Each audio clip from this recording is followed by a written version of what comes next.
Welcome back. This is Around the Crown. We're talking all things Sacramento Kings and beyond. Join the Royal family by hitting that subscribe button down below. And if you're a Kings fan, you might as well hit that like button. I see some people here still talking about Richaun Holmes. Unfortunately, Richaun missed the game tonight due to lower back soreness or some kind of back soreness. That's what they're calling it. Or feeling soreness. I don't know. But prayers out to Richaun. We'd love to see you back on the court soon. So, Calvin, I saw Baron Davis on the bench tonight for the Kings. Did you see that? I did not see that, actually. Is that weird? I wasn't really looking that hard at the bench, but he was like sitting right where we were sitting, basically, in the last game we were at. Oh, well. It was kind of weird. That's weird. I'm like, why is... You and I sat there. Anybody can sit there. Yeah, but why is Baron Davis at a Kings game? I don't know. That's weird. I don't know. I mean, Meta World Peace was also there. Like, maybe they're friends. I have no idea. Fox is the Tinder swindler. Oh, good. Man. If you guys haven't seen that movie, it is wild. It is wild. And the guy says that I don't know. The guy's crazy.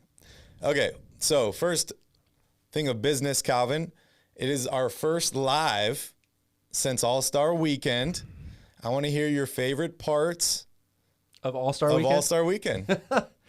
Well, I didn't watch any of it. I'll be totally honest with you. Part of that is because I was working. And it's funny you say that because we had, like we said earlier, we had Matt George on the show earlier today. And I asked him that exact question. I was like, what was your favorite part of All-Star Weekend? And he goes, I didn't watch any of it.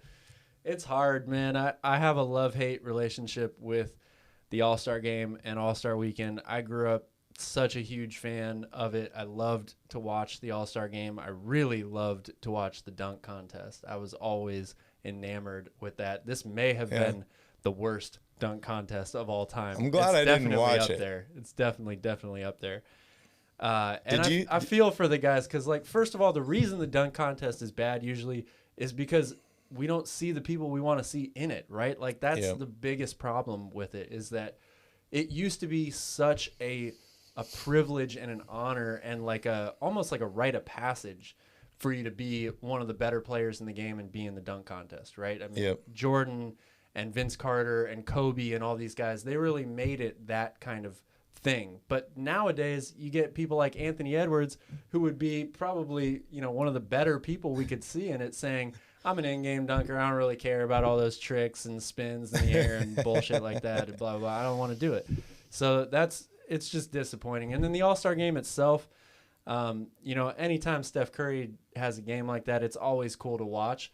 But like Matt George said today, I can see that all in the highlight, the 2-minute highlight of the All-Star game and not have to suffer through the rest of the game. So, oh, that's funny.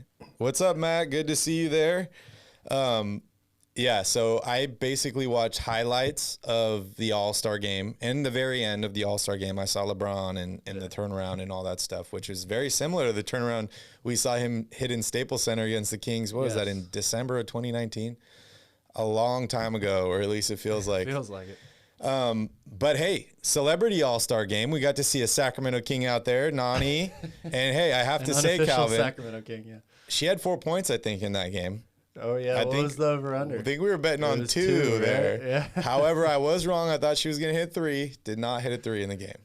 Did not. But Jack Harlow, nice I saw Jack Harlow hit a nice 3 in that game. The celebrity game was all about Myles Garrett. Yeah. Myles Garrett was, first of all, the fact that they allow somebody like that to play against these guys, is such a joke. I know. I mean, the dude is like a gladiator out there against. You got like the Machine mayor. Gun Kelly. Yeah, and you got the mayor and like stuff like this. It's so funny, but it's always cool to see guys doing windmill dunks and stuff in a game like that. He stole the show in my opinion, even though he wasn't MVP. Yeah. And any of you NFT guys out there, not MVP, but NFT guys that are out there, the Sacramento Kings are releasing a one-of-one Kings NFT on Sunday through NBA Top Shots. I think the minimum bid is like $10,000 or something. It is, at least right now, on the Clippers Pass. If you win the NFT, you get a VIP All-Star experience for the next 5 years or something, which is wild. And it goes live on Sunday. So if it's in my price range, I might make a bet bid. the next 2 All-Star games are in Salt Lake City and Indianapolis. not the greatest destination places, but whatever. Oh, man, that's so funny. All right, so we had a couple interviews this week, one with Brenden Nunez, one with Matt George.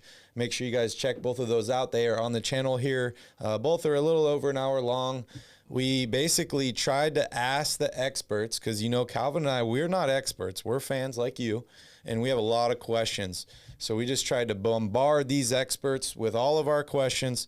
So if you guys have more questions or you want some answers, or you want to just have more questions, go ahead and watch those interviews because they are pretty awesome. We also did a collection, a Kings collection video.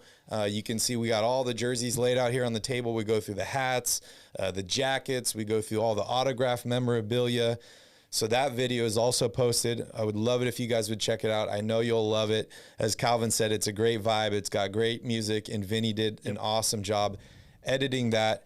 And another shout out to Vinny. Happy birthday. Yes, and we are also releasing a studio tour video. We're just finishing up production on that. It should be out in the next few days, so make sure you guys keep your eyes out for that. Vinny gives a pretty awesome tour of our whole studio here. He breaks down all the equipment we use, and it's really cool, so make sure you guys check it out. Yes, we always get great comments on the production value of this show, and that is 100% a product of Vinny's work here, and he gives a great inside, behind-the-scenes look at what it takes to make the Royal Rebounds podcast and the Royal Report look the way it does.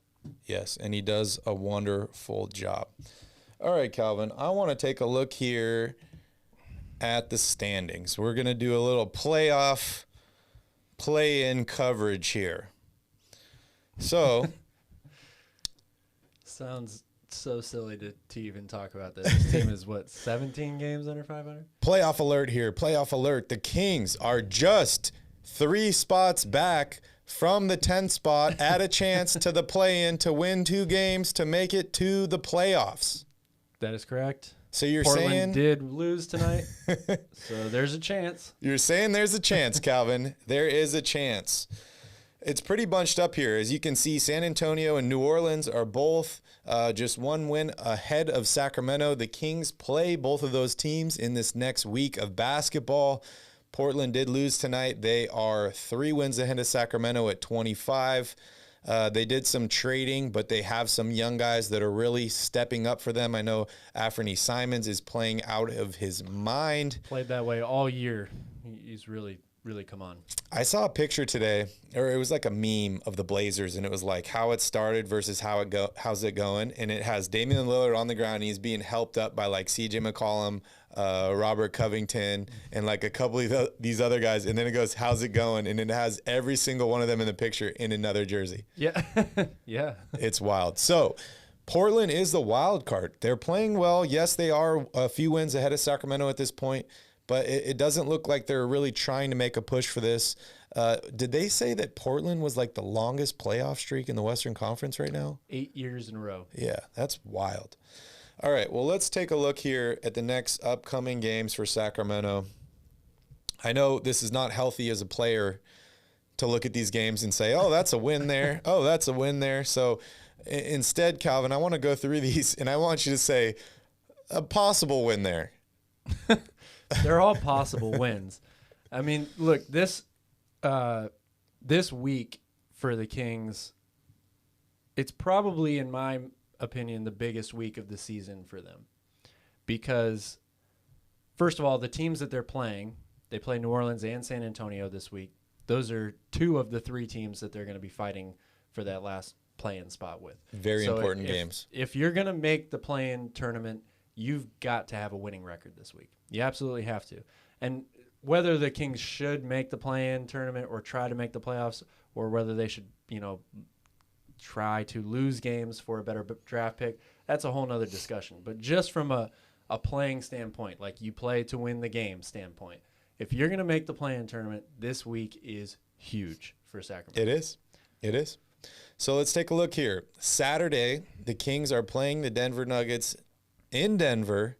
They didn't get any home cooking tonight. They're going to try again on Saturday in a new place, new location. Maybe there will be a different outcome. I'm not feeling so positive about this game, Calvin. I'm not feeling positive about it either. But. So I'm just gonna move right on past that one, and I'm gonna say next winnable or possibly winnable game would be Monday, the 28th, at Oklahoma City. I know some of you guys are probably looking at this and you're like, tickets as low as $2. That's right, they're not cheap only in Sacramento, but in Oklahoma City, $2 will get you to a game, that's crazy. That is crazy. That is crazy. So I think the Kings have a good chance in this game. Yeah, they should. They should. It's a possible winnable game, I think, is what you're trying to get me to say. You know, the last time they played Oklahoma City, though, no Lou Dort in that game, no SGA in that game. Yep. So it will be a different game, but yeah. Then moving on here, we have New Orleans. As we mentioned, that is, pretty much a must-win game. You're battling for playoff position. Yep. If you guys watch the Royal Report, we're releasing another episode tomorrow. We're going to break down Kings, Thunder, Pelicans, Blazers, which is most likely, to make it into this last spot. So make sure you guys stay tuned, and we'll dive a little bit deeper into that. But I'm going to say those two games are winnable for Sacramento. Then you move on to San Antonio. I think it's also a winnable game. I think it's a must-win game, but just looking at that compared to, Dallas or Denver, I'm a lot more positive about that game. Yeah. Yeah. It's hard for me to, when I'm talking about the Kings, to look at the upcoming schedule and say these are winnable games. I mean, even if they are, this team has had its issues against both the good and the bad teams of this league. So it's which team is going to show up, but really, it's how they play defensively. That determines whether or not the Kings win games. It's how many stops can they get. Yep. I'm not feeling good about Dallas. I'm not feeling good about New York. Then you got Denver, then Utah, then Chicago, then Milwaukee. Yeah, it's Boston. It's not difficult or not an easy schedule at all. That is a very tough stretch of games. Yeah. And Calvin, you and I might actually be going to that Friday game against the Boston Celtics in Sacramento on the 18th. I know we're going to be in Vegas for St. Patrick's Day. If you guys want to come to Vegas and have a fun time, drink some green beers, you should definitely come meet us. We'll be there. But otherwise, we might be at that game on, the 18th against Boston in Sacramento. So hopefully we'll see you guys there. Then you go on to Indiana. I think that's a winnable game at this point. I think that's going to be a very interesting game, right? We're going to see yes, obviously. Tyrese probably go for 20 and 20. I know Sabonis is probably going to be playing pretty hard in that game as well. I think Orlando is a winnable game. Not very positive about Miami. Then you got two games pretty much back-to-back against Houston, which, the Kings have played horrible against them this year, and they played good against them this year. Depends on what Kings team really shows up. And then your last four, Golden State, New Orleans, then you have LA Clippers and Phoenix. So out of these 21 remaining games, Calvin, I'm circling 9 of them as potential wins. Yeah, the Kings are going to have to play their best basketball of the season in order for them to a record that's going to be a postseason team. Sorry, technical difficulties here. Sorry, guys, hit the wrong button. All right, sorry, keep going. No, I mean, I'm just saying, this team's been bad all year long. So for them to actually make a push, not just at the play-in tournament, but the playoffs beyond that, they're going to have to make a huge turnaround here. It's not going to be easy at all. So if you'd be looking, at the standings here at the end of the season, how many wins do you think it's going to take to make it into this play-in? Oh man. Right now, Portland's there, 25 wins. I feel like it's going to be 30. It's not going to be much. 32. Overall. So that's right there. Around there. 10 to 12 wins you're going to need for Sacramento. Yeah, which is a lot to ask. It's a lot to ask of this team. Yeah, they basically need to go 500 down the stretch here. Yeah. And even then, they don't have, a surefire shot of making it in. And then you still got to win 2 games if you are the 10th seed. But, we want to be positive here. We want to look on the bright side. The Kings could potentially face the Lakers in the play-in and could potentially eliminate the Lakers. That would be a dream come true for me, Calvin. That would probably be, I think, about as good a way to end the season as possible for Sacramento, because they're not winning the NBA championship. So, yeah, I don't think they are. All right, well, we can move along here. I know you guys are tired of talking about the playoffs. We just had to show you what the picture looks like. Take from that whatever you want. If you think the Kings are going to make the playoffs, I root for you. If you think the Kings are not going to make the playoffs, I understand that too. So, Calvin, let's take a look here ahead at the draft.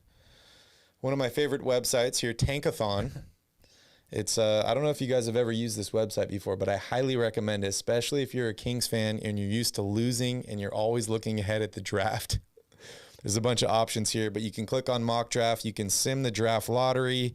Hey, we just won the number 1 overall pick, Calvin, and we are taking Jabari Smith, apparently.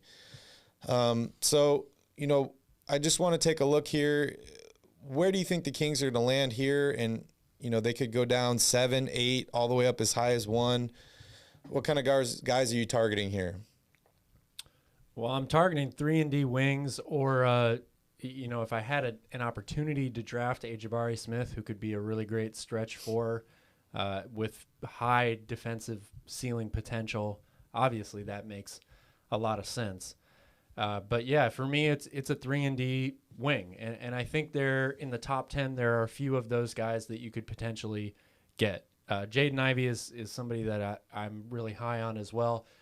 Not as good of a three-point shooter right now, but a phenomenal athlete and a phenomenal defender. I think he's got a really, really high ceiling. I've seen A.J. Griffin's name mentioned a lot. Keegan Murray is another guy from Iowa. I think there are a few players that probably fit what the Kings are looking for. But the biggest question to me is, do the Kings actually keep this pick? Yep. I mean, we talked about it a little bit on our show earlier today, but yep. Can they leverage whatever pick they end up with or turn that into a player that is already made and more ready to win than a first-round draft pick? I got an interesting question for you, Calvin. Let's say the Kings win the draft lottery. Maybe it's not number 1, but maybe 2 or 3. And maybe a guy like Jaylen Brown becomes available, or a guy like Bradley Beal becomes available. Are you offering DeAaron Fox in that pick for one of those guys? Wow. That would be a lot to think about. You're really mortgaging a lot on Davion Mitchell's shoulders then, because he's probably going to be the point guard for this team. They don't really have another point guard other than him right now. And the reason I say this is nothing against De'Aaron Fox. We've talked about moving every single player on this roster this season. Yeah. But it's the fact that it seems like this team is finally starting to become Monty's team, right? Unfortunately, he traded away his draft pick from last season in Halliburton, and that's to bring in a star. But he's pretty much hand-created this team other than De'Aaron Fox. So I feel like if he has potential to get better, he doesn't look at these guys as untradeable, right? Like, that's pretty clear. We heard Fox being shopped. We saw Halliburton traded. He's going to do whatever it takes to improve this team. We know they're analytic guys. Maybe an analytic guy wouldn't be a big fan of a guy that's a freak athlete like De'Aaron Fox and depends a lot on his speed and his athleticism. Yeah. But it'd be pretty interesting. Everyone's talking about adding a third piece to these two guys, and I think that's what needs to happen. I would love it. But if there's a chance to upgrade De'Aaron Fox, and maybe Davion Mitchell could be that point guard of the future. He definitely does it on the defensive end of the floor, and he's had some great offensive performances this season. But I think they could potentially move Fox in a pick for an upgrade. If I have a chance to get a player like Bradley Beal or Jaylen Brown, I'm definitely listening no matter what is involved, and that includes De'Aaron Fox. Let us know how you guys feel in the chat. I mean, I know everyone's down on De'Aaron Fox right now, and I don't mean to like push even deeper on that, but I want to hear from you guys. As we say, everybody deserves a voice. Every Kings fan gets a voice on this channel. So let us know in the chat how you feel about making a move like that. All right, so we were talking about the draft. We're talking about lottery and all that stuff. Let's talk a little bit about LeBron James here, Calvin, because news came out over All-Star Weekend that LeBron apparently is willing to sign with any team in the NBA to play his last season with his son, Bronny James. Bronny is currently a junior in high school. I think that makes him eligible for the NBA in about 2 years, unless they change the one-and-done college rule, which I know LeBron has been advocating for years, but I don't know if that will happen. I want to hear your thoughts on this. You want a culture changer in Sacramento, LeBron could be your guy. Are you signing potentially, what's he going to be at that, 40-year-old LeBron James? 40-year-old LeBron James, yeah. Turning 40. So how do you feel about this? Am I signing him? Man. I think that I'm really not sure. I mean, I think it just depends on where your team is overall, like, and how much is it going to cost to sign him too. I mean, he's already said money. It's not about the money at that point. It's about playing with his son, all that stuff, blah blah blah. If the Kings are as in the same position that they are right now, I don't want to go out on a limb and say that LeBron is going to be done at that point. But 40 years old, man, I mean, how much more can he really do at that point? So that's tough. And then the other question is, how good do you think that LeBron or Bronny will be? Like, and this is another thing, right? Is, we're 2K guys, so we've been drafting Bronny James for years in 2K in the first round. Right now, he's projected to be a second-round pick in this draft. Yep. If you could throw a second-round pick out there and bring LeBron James and potentially a guy that he could mentor in Bronny, I say go for it. If the Kings are already a playoff team before that, then I think it makes sense to get somebody like LeBron, because then maybe he could reach out to other people in the league and say, hey, come play with me and my son, sign. When you have a star like LeBron James, that's when you get the players like Malik Monk that sign for under $2 million and go berserk, right? Because everybody wants to play on a good team and with the best player in the league. LeBron also said that money at that point doesn't matter. So I would assume that that's going to mean he's on a minimum deal. Exactly. Well, I don't. Maybe I a don't mid-level. know if LeBron James will ever be on a minimum. Maybe deal, a mid-level exception, something like that. Yeah. No, you're right. I mean, it's definitely. I think you could obviously get him for cheap, and people are in here talking about Bronny, and that's really, to me, like, that's the question mark here. You're taking a big gamble. You're going to sell a ton of tickets if you have Bronny and LeBron on your team. But are you going to be a good team? He can shoot. I think LeBron James Jr. has a bunch of upside. I mean, even if he does end up as a second-round pick, we've seen second-round picks be pros in this league. We're seeing one do it right now in Jokic is already an MVP, the only second-round pick to ever win MVP. But Ayo Dosunmu, a guy who was the 38th overall pick for the Bulls this past draft, wasn't really expected to play a huge role right away, especially after they brought in guys like DeRozan and Lonzo Ball and Alex Caruso. Then all of them get hurt at different points throughout the year. He's been a starter. He's played point guard for them, and he's played really, really well. So you can definitely have guys make impacts like that right away.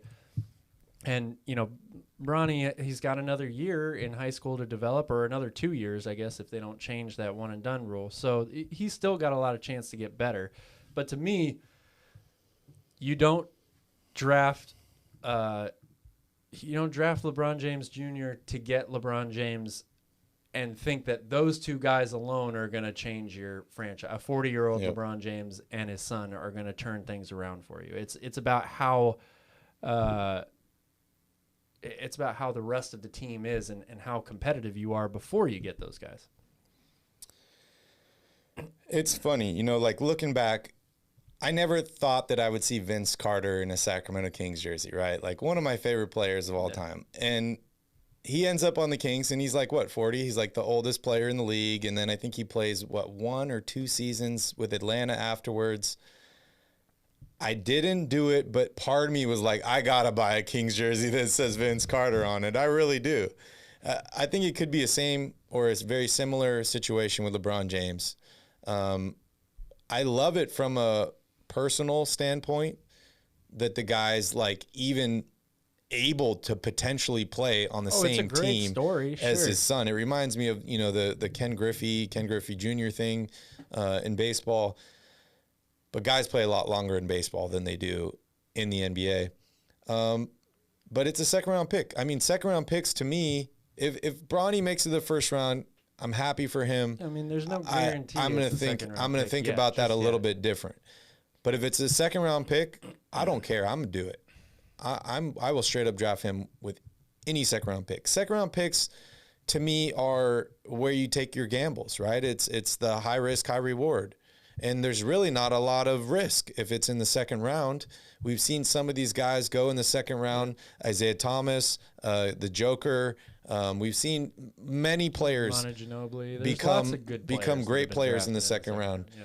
So if that's all it takes to make it happen, I'm doing it. Well, there will be a lot of teams, I guarantee you, that have that thought process. Yep. All right, Calvin. I think it's time. Let's talk about... to pull the rug out from under people? The DeAaron Fox NFT. I don't know how many of you are into NFTs at this point, but this is OpenSea. It's one of the top NFT, if not, it's probably the top NFT marketplace for Ethereum. This is the Swipa the Fox NFT. You can take a look here at the activity. Kind of just slowly died here. It's currently selling at 0.008 ETH is the floor price. I've seen a few of them sell today for $7 or so. And I saw this article talking about how De'Aaron Fox apparently scammed people and stole $1.6 million. Not something you want to wake up to, seeing your franchise players stealing from people. Yeah. I really don't think that's what happened here. I don't think he intentionally did this on purpose. I saw some quotes or some posts from him today saying that he started the project at a really bad time. He tried to offload the responsibilities onto some professionals who apparently he was not happy with the performance of it. They all quit. He's a professional basketball player. He doesn't have time to be building an NFT project. So he said he's putting it on hold until the end of the season, and then he's going to revisit it. I really don't know what that means. Maybe he's going to be hiring a new team. Maybe he's going to be sending out autographed jerseys to people. But it is an unfortunate event. And, you read here, it just says that it's a high utility NFT collection. So that obviously means that they're promising some things. I don't know what exactly they're promising, but it's unfortunate to see this, and De'Aaron Fox definitely needs to make this right. Yeah, I think he could have been a little bit more proactive about the type of response he had to this. You mentioned signed jerseys or something. He could have definitely given all the people that bought his NFT maybe a little bit of a consolation prize. There's just unfortunately a lot about this story that we don't know, and we're not gonna know for a long time now if it's gonna be till the end of the season before he even revisits what this project looks like. So it's hard. It certainly doesn't look good when kind of like when your best player is sitting out with a sore ankle when the team sucks right before the trade deadline. That doesn't look good. Neither does raking in nearly $2 million on an NFT project that basically is just sitting in purgatory right now. Yep. But like you mentioned, he said, he put his trust in some people to make this happen, and they quit on him. He clearly does not have enough time for it. If that's really what happened, then I feel bad for DeAaron Fox because he's going to take a lot of backlash from this. And some of it is probably rightfully so. But my point is, it's really unclear right now to tell how much of this blame really should go on DeAaron Fox himself. Yep. You can say he should handle it a different way, like the outcome of this, he should maybe handle a different way. And I probably agree with that. But a little bbit early to maybe say that he's pulling the rug out from under people, but it certainly doesn't look good. It doesn't look good at all. I was just checking, the deployer wallet here. It looks like there's about $33,000 left in ETH in that wallet. So I really don't know what happened to the rest. But that is quite unfortunate. I look at this as kind of like a fire festival situation with Ja Rule, where it's like you put your name on it, but you weren't the guy that was actually doing everything. Yeah. But now you're the one that's responsible. Right. And we saw Ja take, a huge beating on that. It's very unfortunate for DeAaron Fox. I don't know why anybody is launching.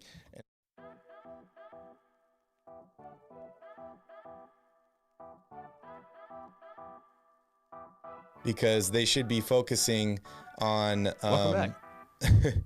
they should be focusing on playing basketball, especially when you're trying to make the playoffs and you're struggling and there are things going on and off the court. You need to put your mind and just everything you have into the basketball team.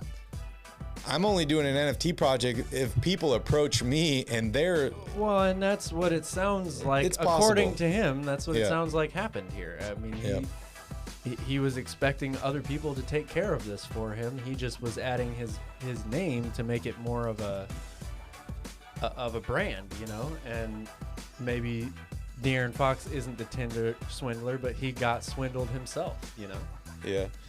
Matthew, I see you're asking what is the project other than selling these visuals. I don't really know at this point. It promised high value utility, which could mean anything. And, NFTs are not all scams. There are definitely a lot of scammy NFTs, sure are a lot. but there are a lot of good NFTs that are bringing a lot of value. I don't know if you guys saw earlier in the season, Tyrese Halliburton had his Bored Ape Yacht Club NFT on his shoes. That's a profile picture NFT, so it is just a picture, but it offers you intellectual property rights on the image, which you can sell and you can brand. It gives you access to the community, and those things were selling for like $300,000 minimum. Crazy. Just a month ago, which is truly crazy. If you're interested in NFTs, go dive in because there is a big wormhole. Don't spend any of your money. Just do some learning, and it's the future. It really is. All right, Calvin, I think I'm ready to move on here, and let's dive into King's Crusade. You ready? Yes, we're ready. All right, guys. Hopefully I hit the right button again here. We're going to take a quick break, and when we come back, we're going to look a little bit deeper into the next week of Kings basketball with King's Crusade.